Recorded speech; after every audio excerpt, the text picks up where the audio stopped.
Pagpabugal sang pinasahi nga klase sang art, paindis-indis sang abilidad, pagpakita sang kaisog.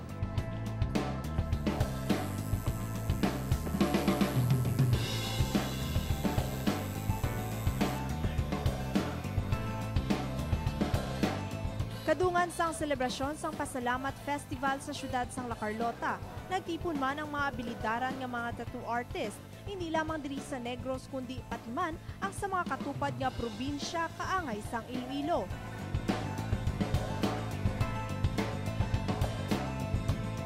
Ininangin isa kaadlaw para mapakita sang tagsatag sang ila talento sa pagtattoo, kag ipakigbahin man sa iban ang ila passion diri.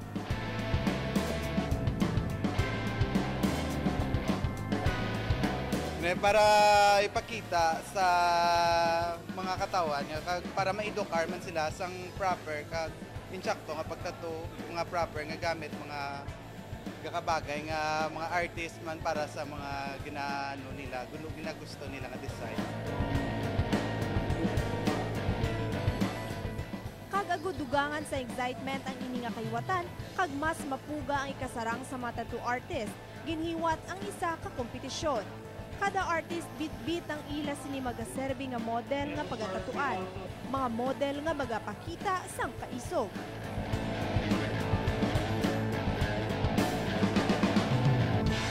Kaping 19 ka tattoo artist ang nagpasakop, hindi lamang para sa premyo nga kagamitan sa pagtattoo, kundi labaw sa tanan ang dungog nga ila mabaton sa tion nga magdaog.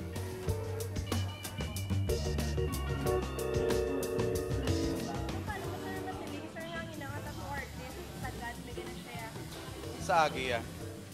Kag sa agi.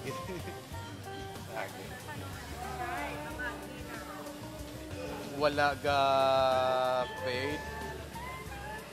Wala ga ang lining solid. May mga lining nga wala ga utod-utod bala, may mga shading tanga nga insakto ang hagod from dark to light. May mga bali kong pares man dugalan taga-appreciate ta sang painting bala kung anong kanami sang painting nga makita. Kagong ara man na sa pan ito bali sa pag taman makambal man tanga nami. Tinutuyo man sang Mangkas Inc. nga baguhon ang nakaandan nga negatibo nga persepsyon sang pumuluyo sa tattoo.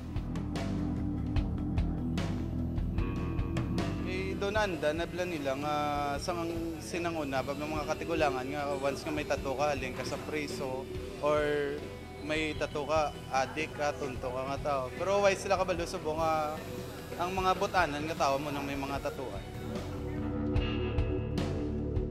Negatibo man ang paglantaw sa tattoo sang una, apang sa karon padayo na ini nga nagakaintsendihan sang kadamaan. Bali kung ikaw nga kung gusto mo ma-express ang kaugalingon mo, pwede mo siya mapa-express through tattoo. Kung gusto mo express kung kung mga portraits ang mo nga nagtaliwan, sa ginikanan mo nga nagtaliwan, mga names ang imo nga ginahigugma o kung ano da. Damo pa nga bagay nga pwede mo mabutang kag madekorar sa lawas mo. Kagagod iduso man ang safe nga pagpatattoo. Nasa tanan research gid sila sa sa mga artist nga ginapatmera mga artist nga ginapatigayon sila nga mo to. Antes nila ibalo na nila kung anong ginagamit sa nga mo ng artist, kung gagamit balay na disposable nga mga dagom, disposable nga mga tip, mga ink nga gakabagay man sa panit ng tao nga wala allergy, kag labi sa tanan professional sa pag ginatawag nga tattoo. Ang ginakadlukan sang halos kadamaan sa pagpatattoo, wala sang iban kundi ang dala kuno sini nga kasakit. Depende man sa tao, tolerable man na. May araman na sakitan, may araman why na sakit. Kag depende man na sa kondisyon sa tao, antes ka magtato. Angay nakapaway kamayo kag kondisyon kada lawas. Do kagat lang sang subay nga pitsel kada ko. Masakit man apang sa tion nga matapos na, kalipay naman sa nagpatatu ang dala. Kalabanan sa maisog nga nagpatatu diri mga kalalakinan, pangdugang koleksyon sa tatu nga ara na sa ila sini mga kalawasan. Pareho ni RV, ikaapat niya na sa karon nga pagpatatu. Gusto ko lang mapatato mapa-art. Halin sa iya sinitiil pakadto sa iya likod na narisari nga disenyo sang tatu ang imo makit-an.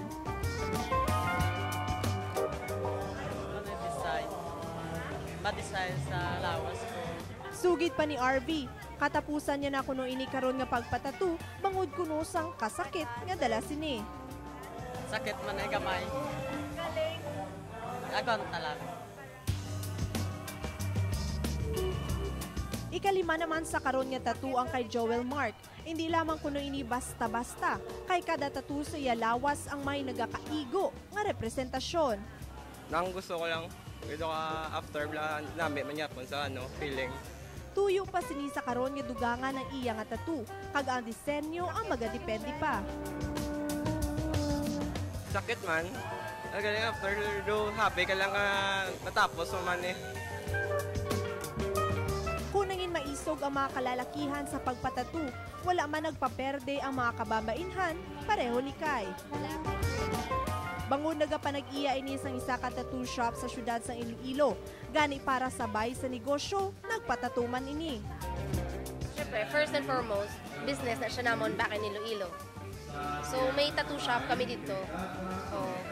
Tapos, amo na, kalaway nga wala, amo na imo business, tapos ikaw wala ka sa tattoo. Tapos, at the same time, it's a way of showing everybody nga if may tattoo ka, mo, usually pag may tattoo, gina-coordinate na permi sa crime, criminals, addict, amo na. So, it's one way of showing them nga hindi porket may tattoo, amo ka na. Ang iya kuno ginhimo nga pagpatatu ang mas nag-engganyo pagid sang dugang nga mga kliyente. So, hindi pagid kuya professional tattoo artist. So, parang I enjoy the craft, amo lang na. Tapos, namian lang gid kuya. Ang Mangkas Inc. ang panugod pa lamang kuno mga kapuso. Kaysa padayon madamo pagid kuno sila sang pagahiwaton nga mga aktibidad kag kompetisyon kaangay sini. Ang pagpatatu siling panila hindi talaksan sang kaisog, kundi ini pagpasanyog sang duag kag pagpreserba sang ato nagligad bilang mga Pilipino. Stephanie Azuzena para sa Issue, Subong.